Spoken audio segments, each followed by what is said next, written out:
recited from Celia's meticulous notes, and watched Doyle run out of argument before the first cloud moved across the sun. He told Doyle to pack his things and go. He did not raise his voice.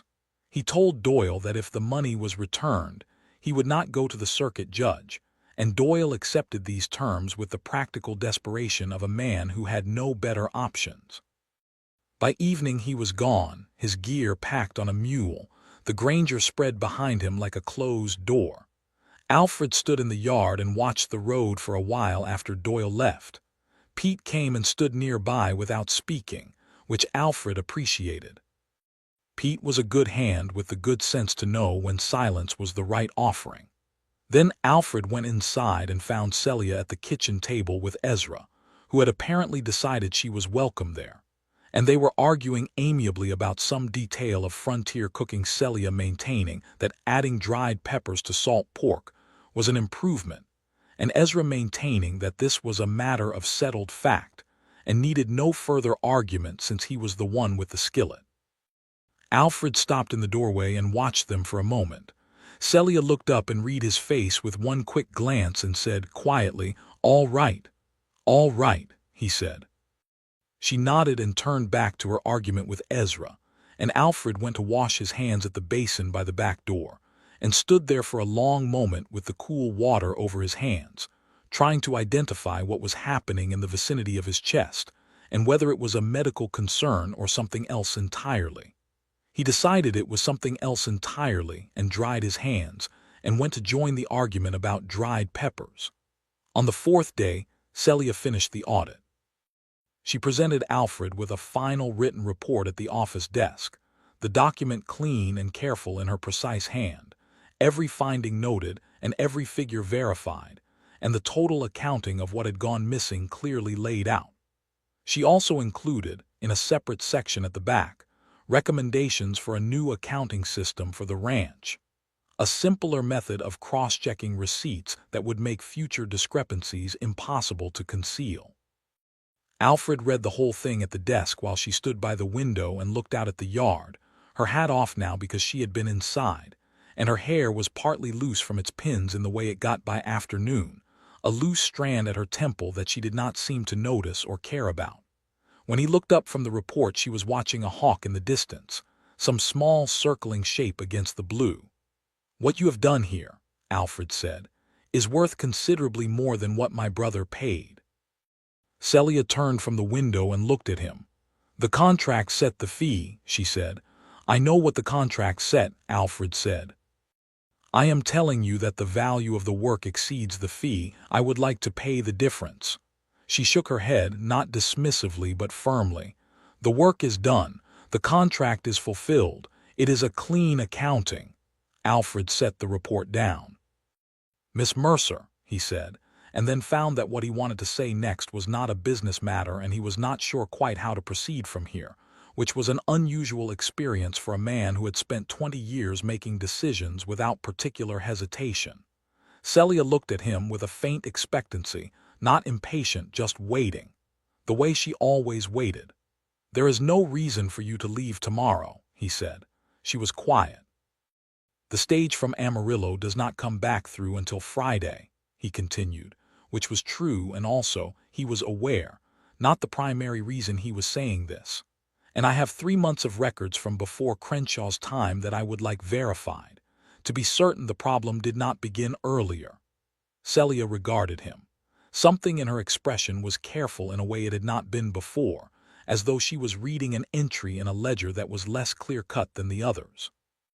"I can stay until Friday," she said at last. It was Tuesday.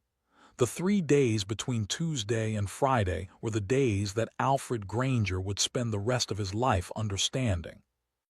Not in the way you understood something by thinking about it, but in the way you understood rain or the turning of seasons from the inside, from having lived through it. He showed her the ranch. Not because there was a professional reason for it. The records were in the office. The physical operation needed no financial inspection. But because on Wednesday morning he found himself outside her window at the top of the stairs, saying that if she wanted to see how the place ran she was welcome to ride along with him on the morning rounds. and she appeared at the door 10 minutes later in a riding habit that was clearly well used, with her hat at its angle and her dark auburn hair in a single braid. And she looked like she had ridden the plains her whole life, even though she had come from St. Joseph and the flat green hills of Missouri. He put her on Patience, because Patience was the steadiest horse in his stable, and also because Patience had taken to Celia with the same uncritical warmth that Cassius had demonstrated, and that the gray had shown in the paddock, and Alfred was beginning to feel that his horses had access to information he did not.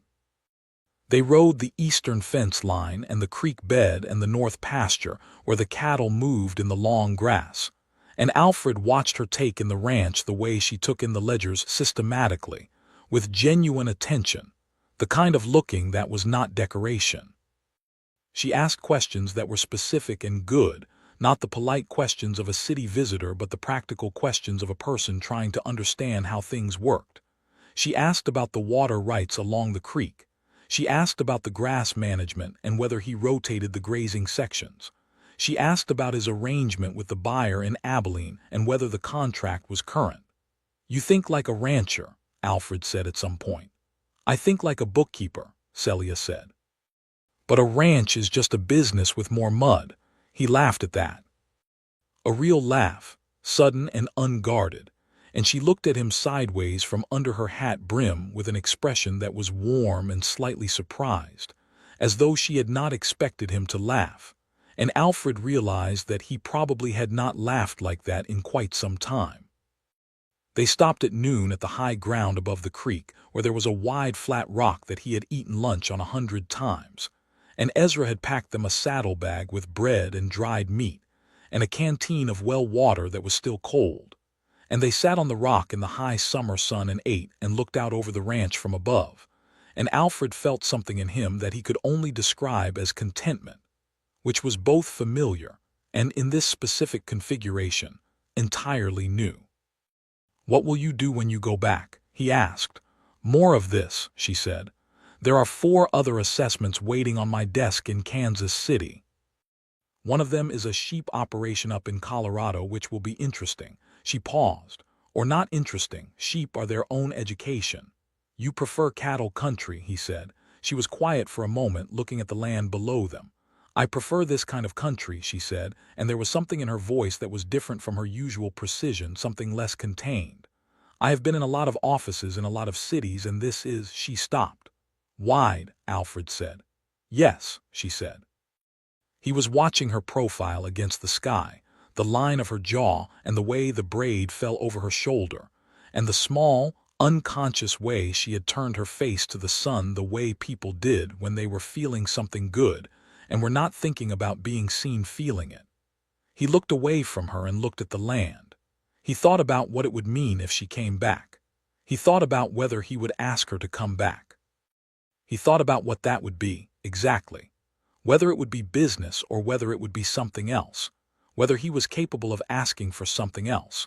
Whether a woman who was capable of riding the morning rounds and reading the ledgers and telling his horses apart by the quality of their tendon strain would have any interest in being asked for something else by a man who had lived alone on a cattle ranch in Texas for 4 years and had made a virtue of his own simplicity.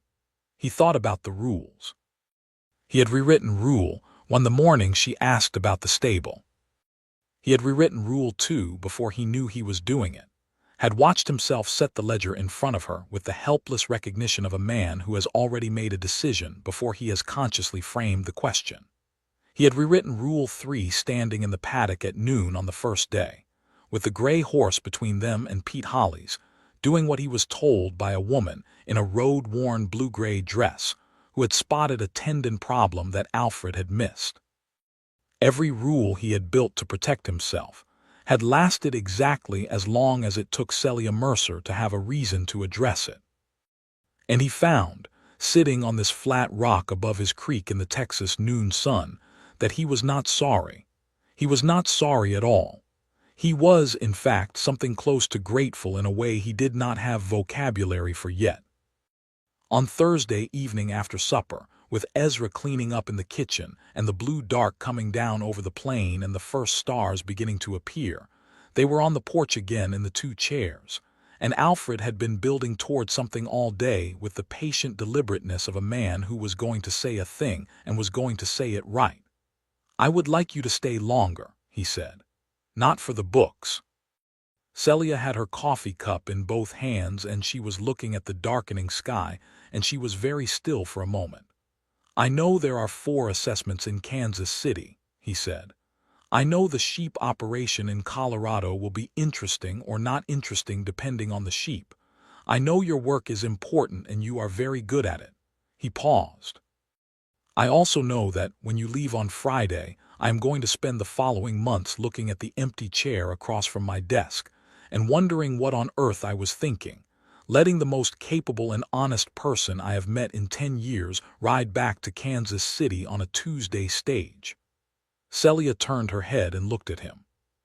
The stars were coming out now and her face in the last of the light was very clear. "It is Thursday evening, Mr. Granger," she said. "Not Monday morning. You are being very orderly about this." "I am always orderly," he said. "It is a character flaw some people have pointed out." "I think it is a character strength," she said. "Celia," he said, and it was the first time he had used her given name and he heard the shift of it, the way it changed the air between them. She was quiet.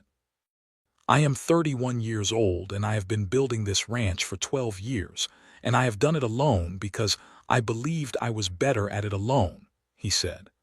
"I am beginning to think I was wrong about that. Not about the building, about the alone." She set her coffee cup down on the porch railing and turned in her chair to look at him fully.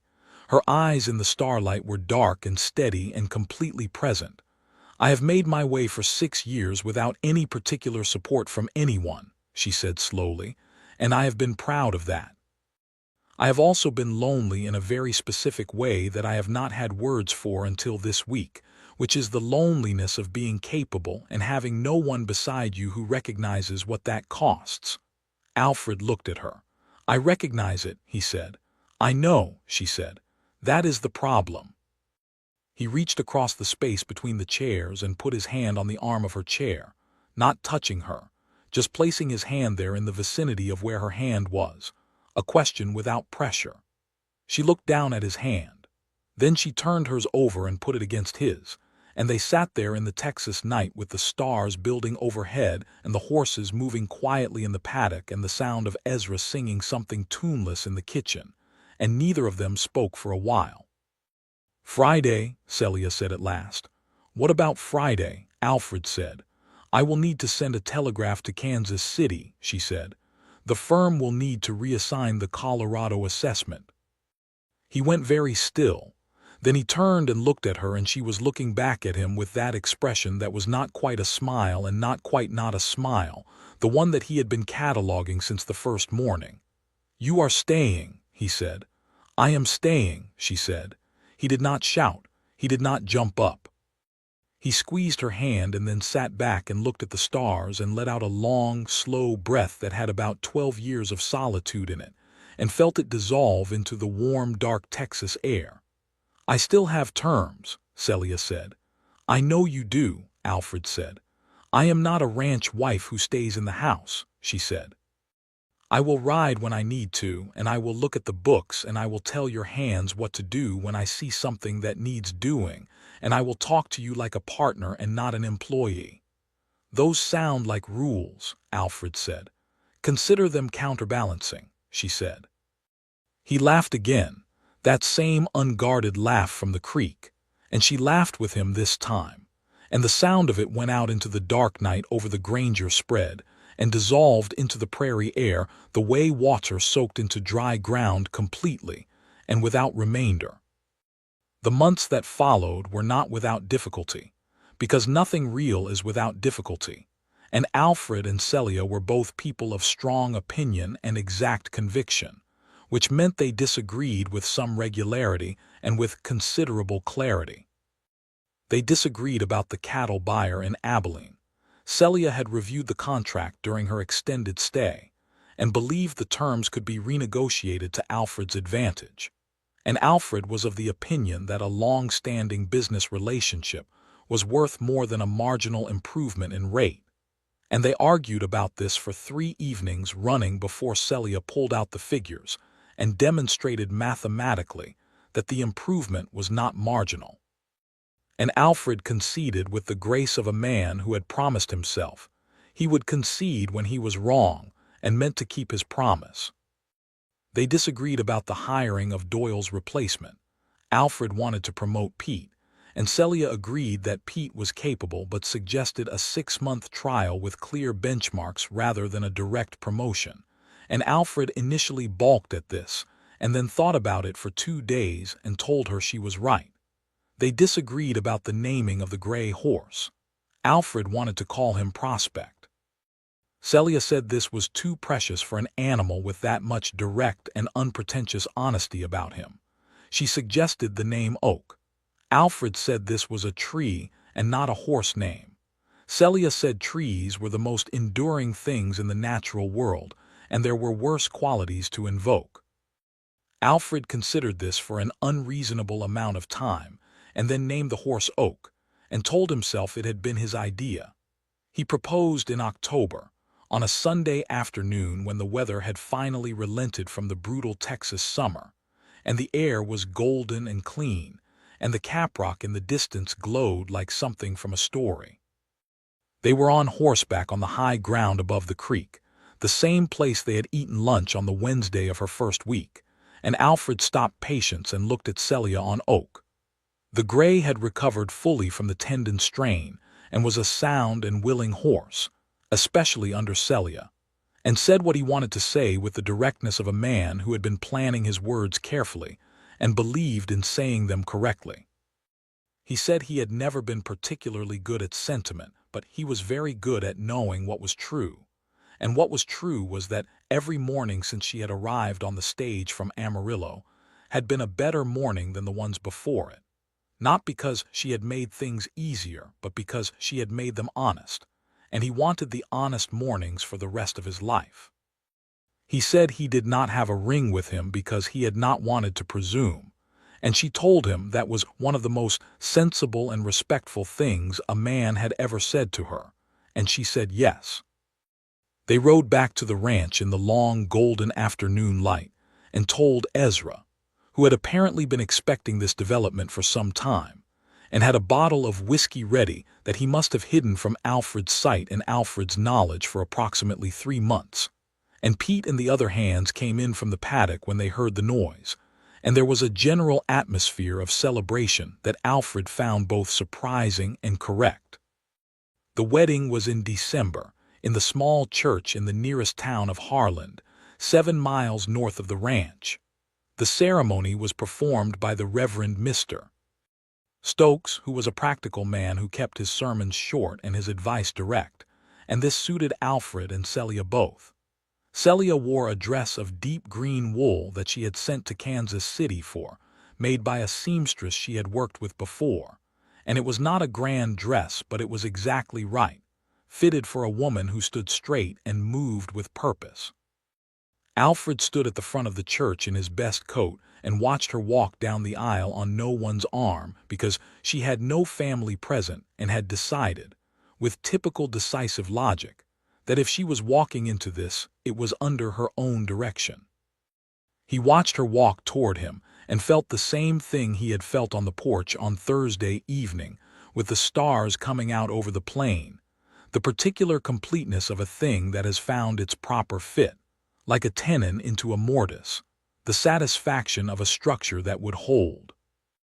They exchanged their vows in the flat, clear voices of 2 people who meant every word, and when it was done, Alfred took her hand and Celia squeezed it once, hard, the way she had on the porch, and then they walked back down the aisle together into the cold December sunlight. The first year of their marriage was one of the fullest years Alfred had experienced since the years of building the ranch from nothing, and it was full in a completely different way. Not the fullness of labor and isolation and the satisfaction of visible progress, but the fullness of shared work, shared argument, shared understanding. The ranch changed under the joint management, not dramatically, not in ways that were visible from the outside, but in the way a mechanism changes when it is properly calibrated, running truer and more efficiently without visible effort.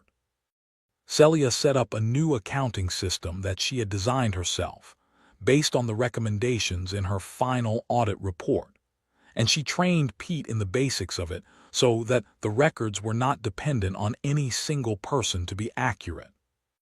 She renegotiated the Abilene contract in March as she had planned to do, and the new terms added enough to the annual income to fund the resetting of the eastern fence posts and the purchase of 2 additional breeding mares that Alfred had been considering for 2 years. She also, in ways that were harder to quantify but no less real, changed the culture of the ranch in small ways. She had a gift for making the hands feel their work was seen, not sentimental about it, not given to compliments that cost nothing, but precise and specific acknowledgement of good work when it happened, delivered in the same direct manner she brought to everything. Alfred watched this and learned from it in the way he had learned the land itself, by observation, by patience, by being willing to recognize the limits of what he had understood before. Ezra adored her completely and without reservation. This manifested primarily as an ongoing argument about cooking that had no resolution, and both parties seemed to prefer it that way. In the early summer of that first year, a situation arose that tested the partnership in a way that neither of them had foreseen. There was a family, the Hawthorns, who had a homestead about 4 miles east of the Granger property, on land that was technically within their claim, but had been a point of dispute with a neighboring rancher named Birch for 2 years running. The Hawthorns were not Alfred's concern by any standard measure. They were not tenants, not employees, not connected to the Granger spread by any business arrangement. But they had a water access problem, and the water problem was directly connected to a dam that had been illegally diverted by Birch to cut off their creek access. Alfred knew about it. He had known about it in the peripheral way you knew about things that were not your immediate business on a frontier where everyone's business had a tendency to bleed into everyone else's. He had a vague intention to speak to someone official about it at some point, but these things moved slowly. Celia went to see the Hawthorns. She did this on a Tuesday when Alfred was at the northern pasture and she took Oak, and she came home in the afternoon with a particular look on her face that Alfred had learned to recognize as the look she wore when she had gathered information and was deciding what to do with it. "The Hawthorne family has 4 children," she said. "The youngest is 3. They have been without reliable water access for 6 weeks. The nearest alternative source is a 3-mile trip each way. The woman is doing that trip twice a day with a cart." Alfred set down what he was doing and looked at his wife. "I know Birch," Alfred said. "He has been trying to pressure small homesteaders off that land for 2 years. He wants the East Quarter for grazing expansion." "What are you going to do about it?" Celia said. It was not an accusation. It was a genuine question, the kind she asked when she wanted to know where someone stood before she decided how to proceed. "I am going to Harlan tomorrow," Alfred said. "I will speak to Judge Colburn about the water rights and have a formal complaint registered against Birch's diversion. And I will run a line from our East Creek to the Hawthorne property's edge as a temporary measure until the legal matter is sorted." Celia looked at him for a moment. Then she said, "I will write up the documentation, water rights records and the evidence of the illegal diversion, laid out in proper form. It will carry more weight with the judge." "I know," Alfred said. They worked on it together that evening at the office desk, side by side, Alfred providing the local knowledge and Celia organizing it into the formal documentation that said what needed to be said in the language that official proceedings required. The judge received the complaint and ruled in the Hawthorns' favor within 3 weeks, and Birch's diversion was ordered removed, and the water came back to where it belonged. Alfred thought about this often afterward, not as an act of particular heroism, but as an example of something he had not known to look for in himself until Celia had shown him the shape of it, the difference between knowing something was wrong and being moved to do something about it. He had always been a fair man, by his own accounting. He had always intended, in a general way, to be decent.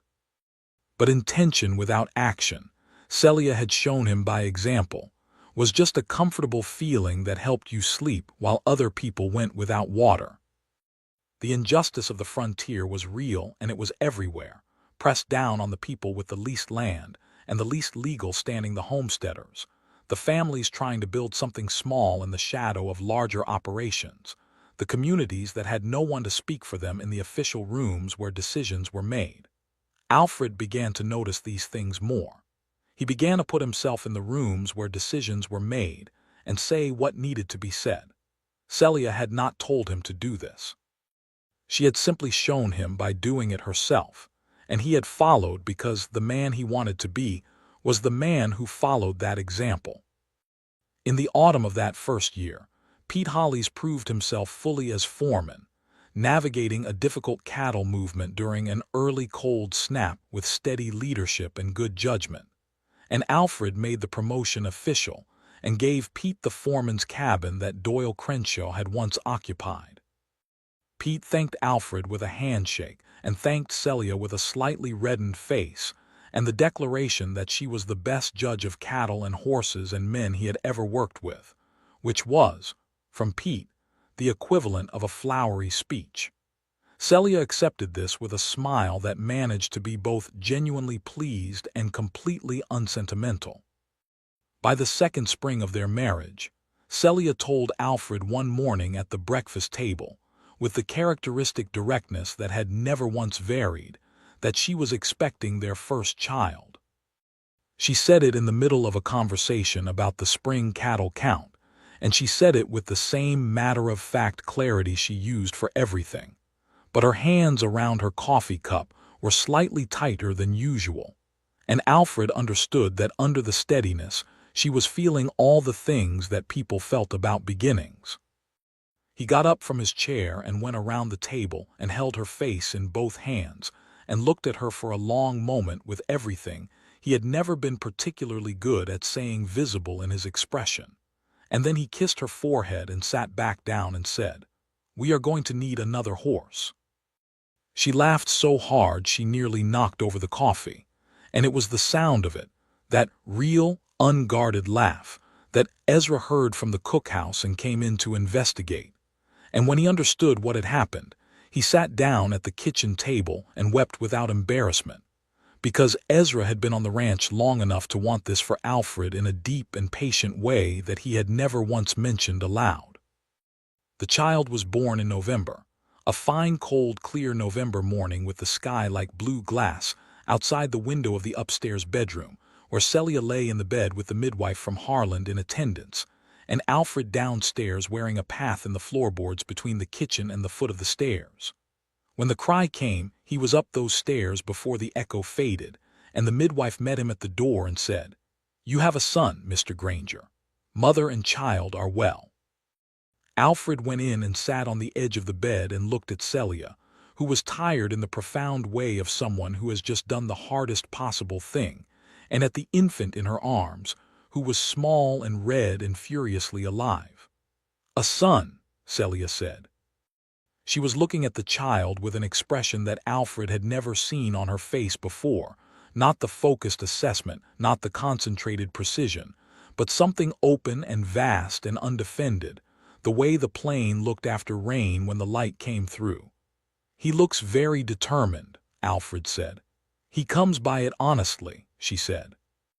They named him Daniel James Granger, for Alfred's brother and Celia's father both, two names carried forward from the people who had brought them to this particular moment by paths that had nothing obvious about them. The small ranch house in the Texas plains, the books in the office, the horses in the stable, the flat rock above the creek, all of it gathering in a single point represented by one small, insistent person who had arrived in November and immediately made the ranch a completely different place. Daniel grew up between the books and the horses, which was perhaps inevitable.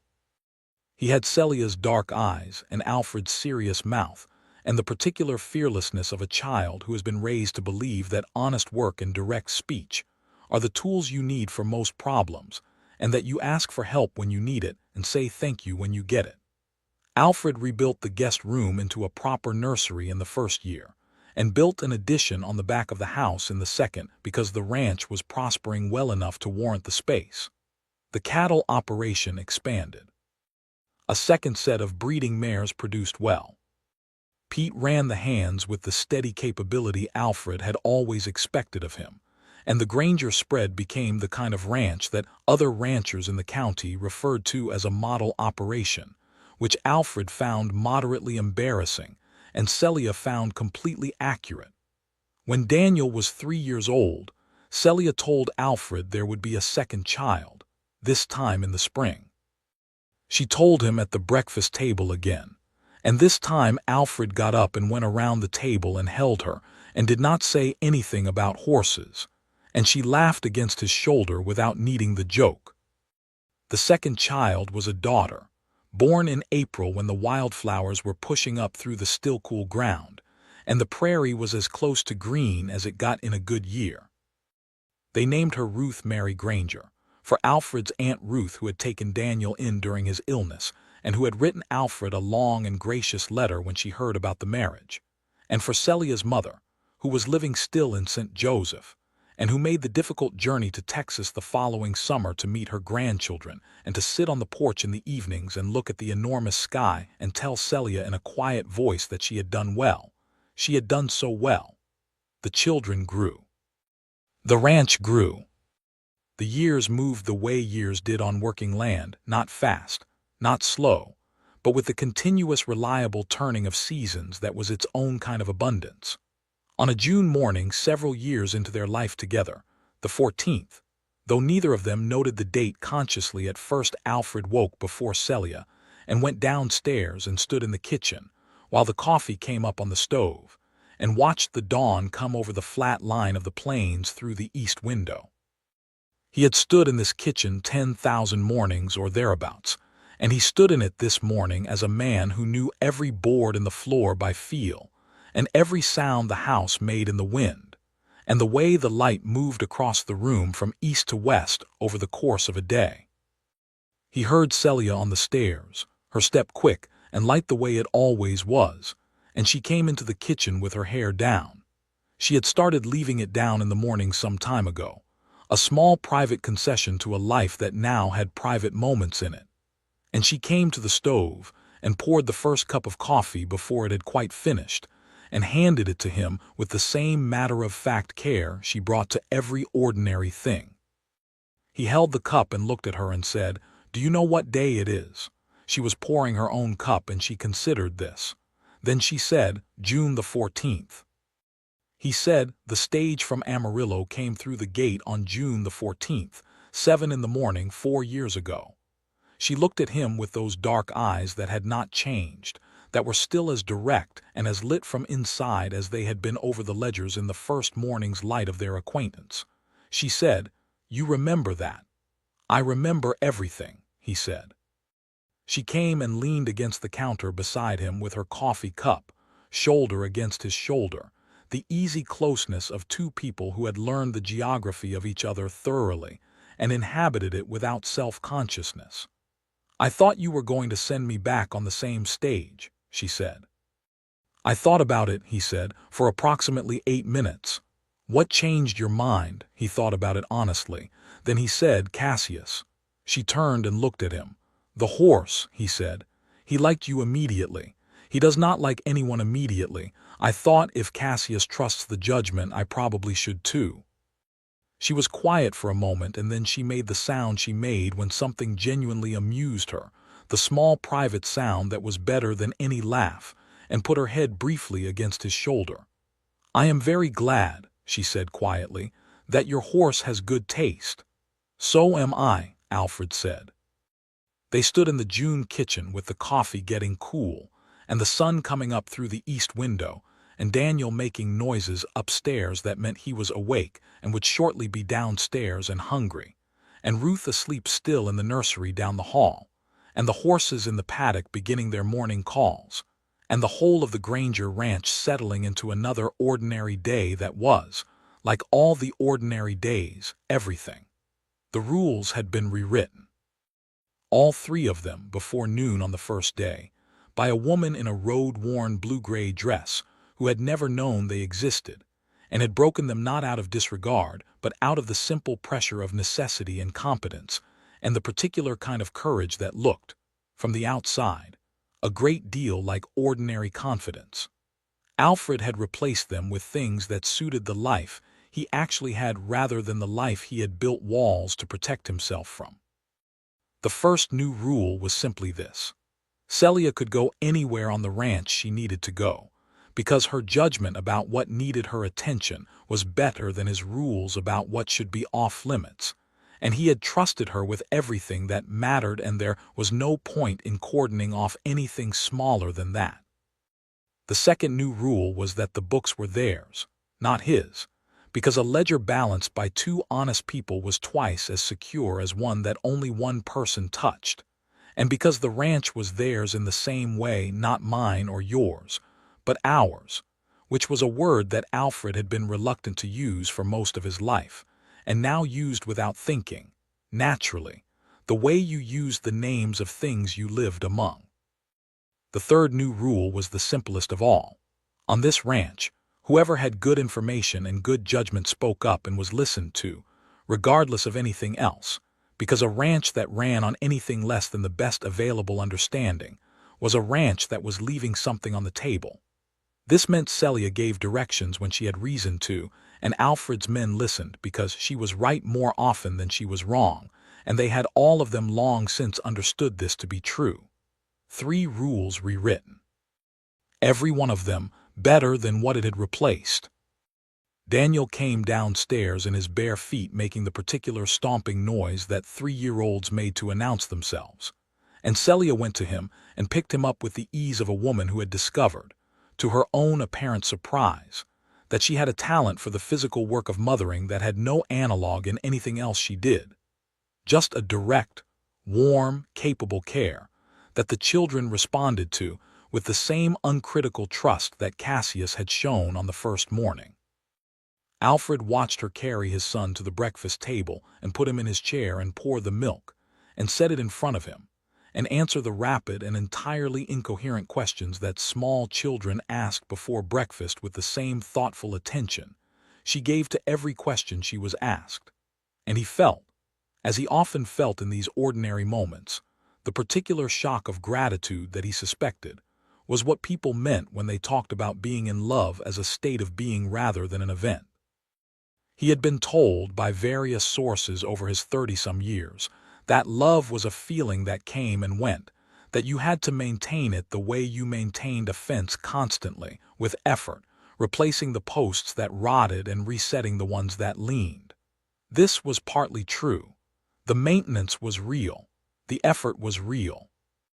But what he had not been told, or what he had not had the experience to understand when he was told it, was that it was also something that accumulated, that did not diminish with time and familiarity, but became instead more precise, more specific, more like knowledge in the deepest sense, the way you knew land you had worked for 20 years in a way you could never know land you had bought last week. He knew Celia. He knew the exact sound of her footstep on the stair, the particular way she held her pencil when she was concentrating, the shade of expression that crossed her face when she was about to say something she knew he would not immediately agree with. He knew that she liked the mornings best and was less patient in the late afternoon, that she could read a horse's mood in 30 seconds but found it harder to read people she had just met, that she kept every promise she made and therefore made them carefully. She knew him in the same way. She knew when he needed to be left alone to think, and when he was pretending to be alone to think but actually wanted company. She knew that his fairness ran deep but needed sometimes to be pointed in the right direction. She knew that he laughed more than he had in a long time, because she had told him so once, in a way that was both observation and gift. Outside the kitchen window the June morning was advancing. The ranch was awake, Pete's voice in the near distance, the horses moving, the particular summer warmth beginning to build toward the long afternoon. Inside the kitchen, Daniel was eating with the concentration of a small person for whom this was the most important activity in the world, and Ruth had begun to stir in the nursery down the hall, and Ezra would be along to start the cookhouse fire in the next half hour. Alfred came to the table and sat down across from his wife and his son, and looked at the morning light in the room, and the coffee steaming, and the whole ordinary, beautiful, particular substance of the life he had, and thought, as he often thought in these moments, in the private part of his mind that was not given to sentiment but made an exception here, in this kitchen, on these mornings, that he had been wrong about everything that mattered and right about nothing, and that this was the best thing that had ever happened to him. Celia looked up from Daniel's cup and met his eyes across the table, and her expression was the one she reserved for when she was saying something important without words, which she was better at than speech, which was saying something. He reached across and put his hand on hers, the same way he had on the porch on that Thursday evening with the stars coming out, and she turned her hand over under his, and they held on, briefly, easily, the way people held on to things they intended to keep. Ruth's voice came from down the hall, the high, sweet sound of a baby waking into a good morning, and Celia rose to go to her, and Alfred rose to finish the coffee and get ready for the day, and Daniel said something about horses that required a thoughtful response, and the ranch went on turning in the bright Texas morning as it had and as it would. Built on the bones of hard work and honest numbers and the particular grace of two people who had each been alone long enough to know exactly what they were choosing when they chose otherwise. The Granger spread prospered for many years. The records were clean. The horses were sound. The lands were worked with care. The children grew into people worth knowing. And every June 14th, without fail, Alfred Granger was at the fence line at 7 in the morning, and he looked at the gate and thought about the shape of things before they changed, and was grateful, with the full specific accuracy of a man who kept honest accounts, that nothing had stayed the same.